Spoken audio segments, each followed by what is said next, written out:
everyone, and welcome to a new episode of the Good Old Podcast. I'm Jacquie Franciulli for Wahoo's 24/7. And as you can see, we are joined by Go Vols 24/7's Patrick Brown. Patrick, thank you so much for joining us today. Thank you, Jacquie. Appreciate you having me on and ready to preview this football game.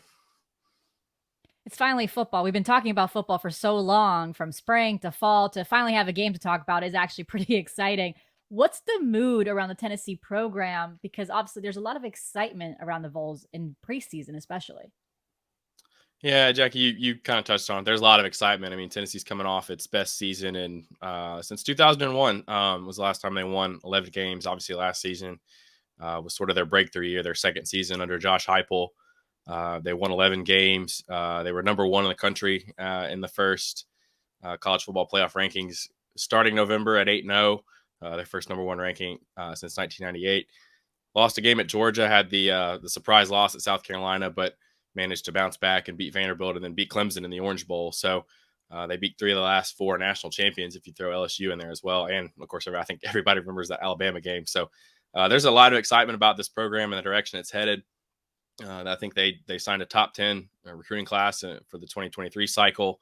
I think they're sixth last I checked in the current cycle. So there's a lot of excitement about the direction of this program. There's a lot of excitement about this team in particular with Joe Milton taking over and some of the pieces they have on offense and sort of the trend of improvement that they have on defense as well. So there's a lot of excitement and there's big expectations too as Tennessee. They're from Josh Heupel on down players. They've all said that the SEC East is their first target, their first objective, and that's obviously going to take knocking off Georgia, which is a big ask, but that just shows that this program has championship level aspirations. That certainly wasn't the case 2 years ago when it was Heupel's first season. They were in kind of rebuild mode and you didn't really know what to expect. And you brought up Joe Milton. Obviously, there's no Hendon Hooker coming in for this season. What changes under Milton, and what have you guys seen from him and his development as a leader of this offense? Well, Jacquie, Milton is a interesting story. He's been around the block a few times. This is his sixth season of college football, but I don't know the number off the top of my head. But he does not have like a full season's worth of pass attempts in his career because he was a backup for 2 seasons at Michigan. He was the starter for the half season played during the COVID pandemic, and then ended up losing that job. He had a thumb injury there that he had to have surgery on after that season before he transferred to Tennessee. Obviously, at Tennessee, he was the starter for 2 games and got hurt in the first half of the 2021 game against Pittsburgh. That was the Kenny Pickett Pitt team that went on to win the ACC. But, he was the backup all that season, backup all, for all last season before the final 2 games. So he's been around the block, but he insists he's not very different from what he was last season. I think the big difference in Joe Milton is from 2 years ago when he first got to Tennessee. He was still obviously learning the offense, learning how this Josh Heupel system works. And I think more importantly, Jacquie, I think he was learning his teammates around him too. I don't know that he handled some of the things or did some of the things that maybe he needed to do to win their respect. But after what happened to him in 2021, he stuck around. He could have gone in the portal and had plenty of suitors with the arm and the size and some of the talent that he has. But he stuck around, and he and Hendon Hooker were really close. They were roommates. They had a really nice kind of connection there where Hooker's this like relentless, almost OCD kind of worker, and Milton's a little bit more laid back, and so they kind of played well off each other. And I think he's ready for the spotlight more now than he'll ever be, and he's obviously got to go out there and prove it. But the differences between those two guys, there's differences in their personality. I think Milton's a little bit more laid back. He likes to smile a lot. He's maybe a little bit less robotic. Like they had to get Hendon Hooker to like relax and have fun. They don't have to do that with Joe, but. He's just not going to be the improviser or the scrambler that Hendon Hooker was. Hooker was so great at turning what looked like a clear sack into something, and a lot of times it was a big play. So Milton doesn't have that, but obviously he has the arm. I think he has the ability to stretch the field both vertically with how far he can throw it and horizontally as well with some of their quick game on the perimeter. But I also think he's developed the touch to hit those downfield passes with a little bit more accuracy. And I think the middle of the field is an area where Tennessee could work a little bit more. The way they spread their receivers out, there's a lot of windows and a lot of space that is just naturally created. And I think that's an area where they could potentially try to attack a little bit more this season with Milton, maybe than compared to Hooker last year. It's probably too much to ask to keep that pace that they played last year with all, one of the top ranked scoring offenses in the country. But do you feel like because they have so many guys returning experience wise, that is something that they could Yeah, I think the standard for Tennessee's offense is to always be the best in the country, and Josh Heupel's done this now for this is his fifth season as a head coach. He was an offensive coordinator for 2 years at Missouri. He kind of turned them around in the SEC before he got his first head coaching job at UCF. I think all his offenses as a head coach have averaged more than 40 points a game. So they're going to put up points because that's just what they do. It's a unique system that they play. It's hard to defend. I think a lot of people, probably in other SEC fan bases, thought, oh, it's kind of gimmicky. Well, our defensive coordinators in this league will figure it out second time around, and they did. And Tennessee was the level of offense they played last season was the level where it got teams to sort of kind of do things that they didn't really want to do. I look at the Florida game; they went for fourth down like 6 or 7 times. You saw teams and coaches, guys like Brian Kelly and Mark Stoops, who are maybe not offensive minded guys that were trying to chase points late in the half and stuff. So, and going for fourth downs near midfield and things like that. So that was the level of the offense they played last year, where it was like teams knew they had to score and they kind of tried to maybe get out of their comfort zone. What this offense does is it plays really fast. So that puts a lot of stress on defense, and they spread the receivers out so wide that it creates so much space. And basically it makes your defense, do you want to play with 6 in the box? Do you want to play with 7? If you play with 6 in the box, then Tennessee's going to have the numbers advantage and they're going to run the ball. Now they may not hit a bunch of 20-yard runs, but they hit 4 or 5 yard chunks at a time. Eventually you're going to have to cheat a safety or cheat an outside guy in there. And that's when they get single coverage and single high safety looks. And that's sort of when they take their shots down the field with some of the stuff they do. So it's a really hard offense to prepare for because you can't really simulate the tempo. And it's also it just stresses defenses in so many ways. And we saw last season with Jalen Hyatt, who won the Blitnikoff, that if they get a matchup, they'll attack it. I mean, they got him free releases off the line in the slot and just went after safeties and slower DBs, and they couldn't keep up with him. And that's sort of what this offense does. And it just puts a lot of stress on defenses. And as you mentioned, they've got a lot of guys back. So there's a lot of guys that are in their second and third year running the system that know it in and out and know how to play.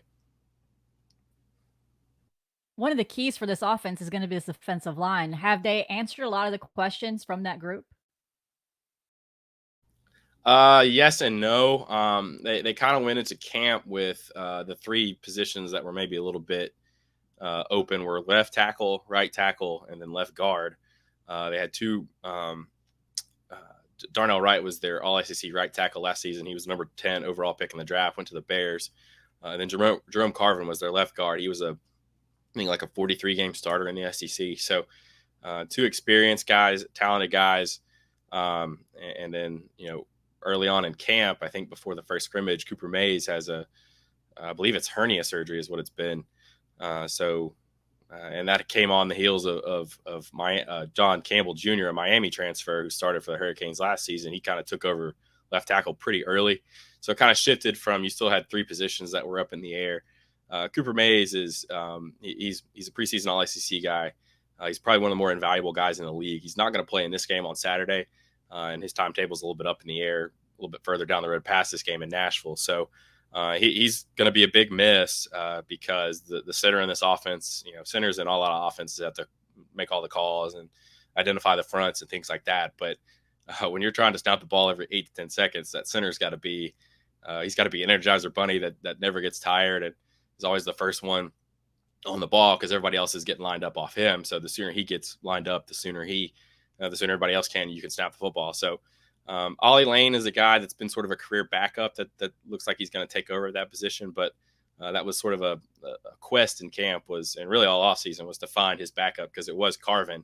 2 years ago, Cooper Mays I think he missed like 5 games and a couple more with an ankle injury, and they just slid Carvin over and he played center and they kind of kept on going. But it's sort of been an off-season long quest, and then I think you could see multiple guys at left guard, and that position's really unsettled even going into game week. And I think right tackle is another position where I think they've got a starter identified, but you also could see rotation, which is something that they didn't really have to do last season when they had 4 guys that barely ever missed a snap. That was probably one of the big reasons that group took a stride forward is because their best offensive linemen were in the lineup all season, and then They've got to figure that those couple of spots out that are going to still be sort of unsettled going into the season. So that's sort of the big question mark if you're looking at this offense. And certainly I think Virginia has some guys up front that could make it interesting. It'd be a little bit more interesting if Chico Bennett Jr. was going to play. I think he would be a good test for those tackles. But Virginia is still going to be a nice early test. And a lot of Tennessee fans probably don't know that Virginia's, their defensive line is probably the strength of their defense. So that's going to be a good early test off the bat for this offensive line for Tennessee. That's still kind of figuring things out a little bit, I think, going into the season. I was actually going to make that point. That was the matchup that I was keen on seeing. Cam Butler's has had a great season last year. That's probably going to be the matchup of him, going after Joe Milton. That would be something to keep an eye on. Would you agree? Yeah, I think that Tennessee probably feels better about the tackle situation than maybe they were going into camp, just because Campbell is a guy that he's sort of been a hit. I mean, I think he's really endeared himself to his teammates. He had a great interview earlier in the preseason where he talked about how he was excited. He didn't really want to come to Tennessee. Then he saw they had Waffle House here. Said he had to go 40 minutes from Coral Gables to find a Waffle House down in South Florida. So he was a guy that's from Orlando and knew Joe Milton in high school, actually. So that was an interesting connection. And then the other tackle is Jeremiah Crawford, who was a starting tackle for them last year on the left side. So again, he's a guy that's been in the system for 3 years. He was a junior college transfer. So that defensive line is going to be, that was going to be one of the matchups, as you mentioned, Jacquie, that was, if you're trying to find a way for Virginia to keep this game closer than the 4 touchdown spread might indicate, that would be one. And certainly, Tennessee's offensive line will, they're going to see better defensive lines once they get in the SEC, but this one is not going to be an easy one. And it would be a lot harder if Bennett was playing. I wish he was, because from what I've seen, he seems like a good player, but certainly there's still some guys up front for the Cavs that can make things interesting and try to keep Milton from having all day to throw and pick out his guys on the outside. And he also has Tennessee connections. He lived there when his parents were with the military. So when you look at the UVA's offense versus Tennessee's defense, is there any matchup that Tennessee particular is worried about?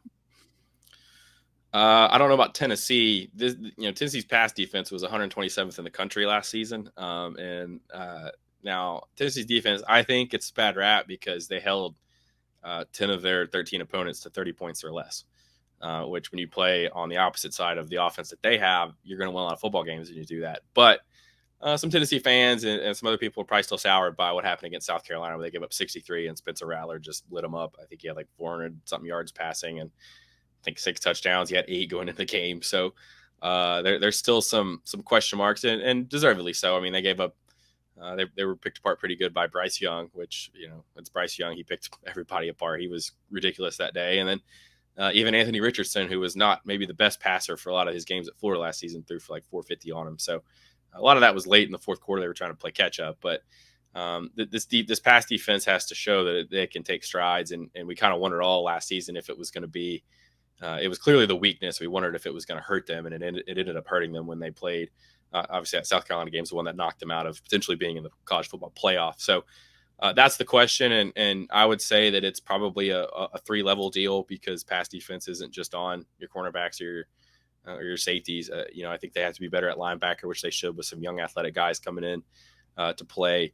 And then you got to get pressure on the quarterback, and that's something that Tennessee's really emphasized this offseason.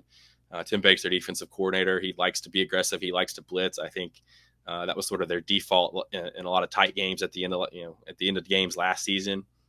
When they needed to stop, he would just send, he blitzed 6 every time and say, screw it, we're going to go down fighting. But they don't want to have to do that as much this year. So they really emphasized getting there with 4. Their pass rush doesn't have Byron Young, who was a 3rd-round pick. Was an all-SEC guy last season, but they've got some young guys, some young former blue chip guys that are going to be stepping into bigger roles. But to me, it's Virginia's got some. I think they've got some playmakers on the outside, and Malik Washington was a guy that one of Tennessee's assistant coaches mentioned the other day, the transfer from Northwestern. I think Malachi Fields is another one that seemed to, I think, was it him that made the big play in the spring game for Virginia from Musket?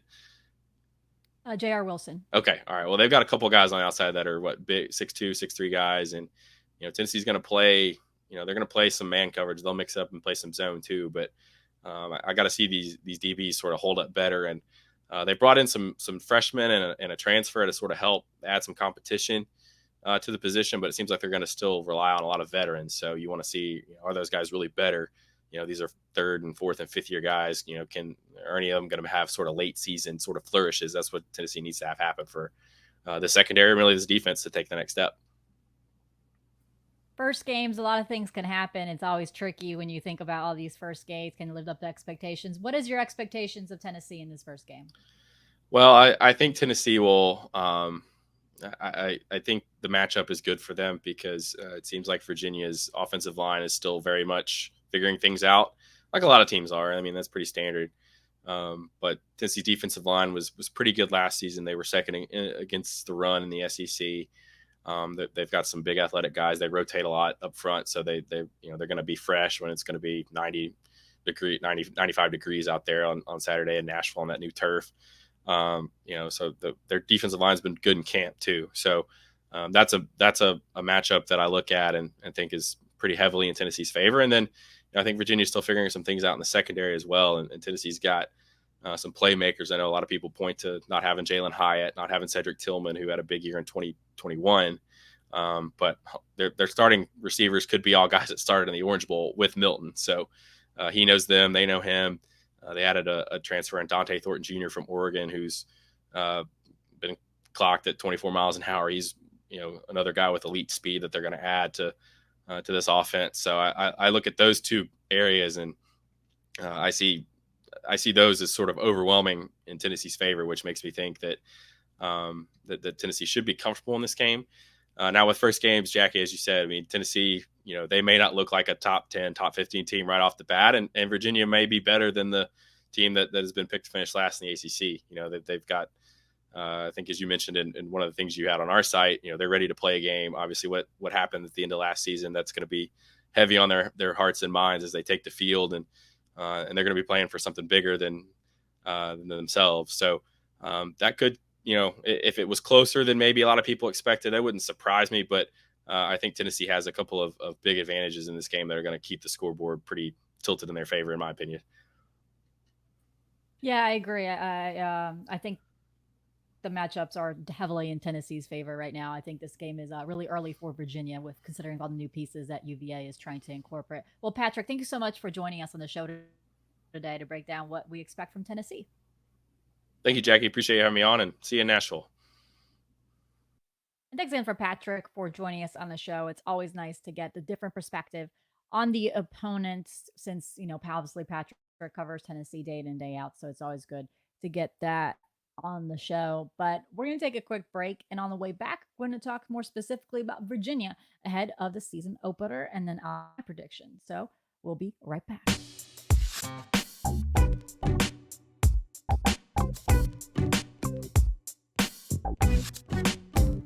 So welcome back to the Good Old Podcast. We are previewing Virginia's opener against Tennessee. They kick off at noon Eastern, 11 Central in Nashville at Nissan Stadium on a neutral site.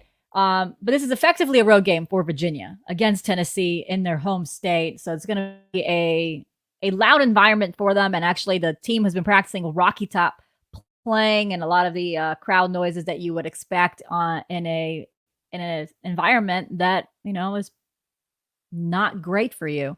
So the staff and the coaches and the players are all prepared for that.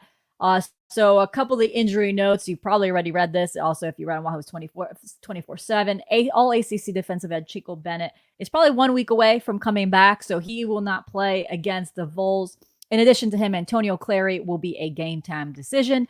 Good news for them is that Mikhail Boley will play, and Brian Stevens is also another guy who will play. Remember, Brian Stevens coming back from a concussion, and Boley was coming back from a high ankle sprain.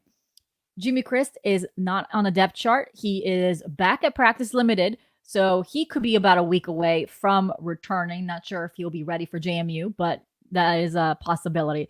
So those are some of the key injuries that we were waiting for decisions for, like this game. Obviously, we have a couple of guys like Xavier Brown that has a weeks away from coming back. Donovan Johnson, weeks away from coming back. And William Simpkins, I would expect him to come back relatively soon, but he's not going to be available for this game. He was recovering from an injury and then also was in illness as well. So that one was a delayed return.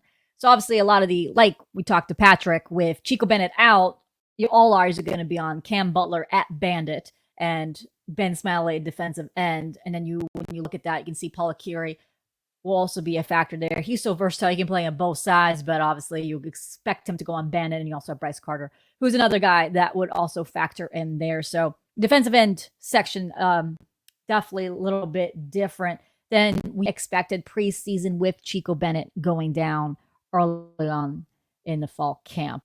Now, the point spread of this game is 28 points, and like I said in different podcasts, different interviews, I see where that's coming from, and it's hard for me to say that Virginia will make it close, or if I don't pick Tennessee.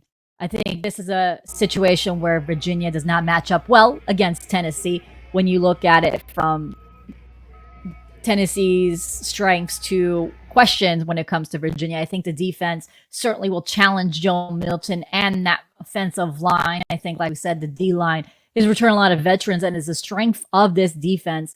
And with Joe Milton not have the ability to scramble like Hendon Hooker, I think that's where you could put all the pressure. That's what they want to do. But at the same time, Joe Milton has quite the arm, which will test the secondary, which has quite a few different pieces. And Virginia has been playing around and moving them to different positions so they're comfortable. And with Antonio Clary being game time decision, they still, they move Lex Long from linebacker where he was making some plays to safety to kind of help depth at that position. So that's definitely going to be a position battle to watch. But again, the key there is to make sure you pressure Joel Milton to make him uncomfortable because he's not a scrambler. He's going to want to release that ball, make those plays up the middle, but also unleash those very long balls down the field. That is the biggest threat there. And obviously they're very quick, which means Coach Rod will not have the ability to really substitute as much as he wants. So again, that is definitely a challenge in this game, a very big challenge for Virginia when it comes to the defense, because especially when you look at the offense, all the new pieces they're dealing with. Obviously, the O-line has been hurt the last couple of weeks, maybe around 2 weeks of fall camp, which means they didn't play much together. So they want to work together for the first few times here in game week and hopefully get Tony Muskett and them all comfortable. You've got new wide receivers trying to get chemistry with Tony Muskett. You have freshmen in the 2 deep going into this environment. Some guys thrive in that type of environment. They just are built different, and they really grow in confidence in an environment like that. It's a sold out stadium. So you're really trying to see how these freshmen kind of take advantage of their opportunities. Obviously, you heard Patrick. Tennessee has spotted Malik Washington, Malachi Fields, and Jarrett Wilson as some of the wide receivers to watch in that one-on-ones battle. So Virginia offense has no margin of error in this game. Basically, if they have on the field, they can't turn over the ball, and they need to keep the ball as much as possible because the Tennessee offense is known to be quick and can score and hurt you rather quickly. So not only do they cannot turn over the ball, but they have to be efficient with the ball, keep it, and then score as much as possible. I know scoring wins you games. I know it's great analysis right there, but it really is. This is going to be a game of efficiency. You got to take every single opportunity. You miss one opportunity that can really hurt you down the line with this tough Tennessee opener for Virginia. So like I said, I can see Virginia hanging it in there in the beginning. Especially with, like I keep saying, this Virginia defense could cause Joe Milton and Tennessee some issues early on. I just think that this Tennessee team is just way too talented for Virginia to be able to keep up for the entire 4 quarters. But I do think that Virginia does have some good weapons on that defense to keep them in the game. Is just, can the Virginia offense get some time to relax and not get as gassed, because that's the issue that Virginia's defense will also have if Virginia offense does not stay on the field for long periods of time and turns over the ball. We feel like this team is better than some preseason predictions, or they potentially can be better than those. I think when you look at Virginia's team, you can see some areas where I would bet the over on the overall season of 3.5 game wins, but this is not one of those games where I think Virginia can sneak in. They're going to a hostile environment in Tennessee, playing in a sold-out arena. There'll be a lot of orange, and it will not be Virginia orange. They'll dominate that stadium. So a lot to ask for Virginia as they head to Nashville this weekend. Another piece of news there is that Virginia will be wearing UVA legacy patches on the 3 numbers 1, 15, 41 in honor of Lavelle Davis Jr., Deshaun Perry, and Devin Chandler. Each of them will have a white patch here with their name and their jersey number. So then they'll be on those 3 jersey numbers. And then they'll also have a helmet decal as well to honor it. And Tennessee will start with a moment of silence as well for the 3 fallen Cavaliers, which was a very nice touch to open the game, the first football game since last November. So we are also going to be in Nashville for the game. So we'll have complete coverage from the road on Wahoo's 24/7. And we'll be right back here on the podcast on Monday to talk about the game, talking a little bit about what we saw and what's the expectations as they head to the home opener against James Madison. So once again, thank you for Patrick Brown for joining on the show and breaking down Tennessee. And of course, we will have more coverage on Wahoo's 24/7 as we count down to the season opener.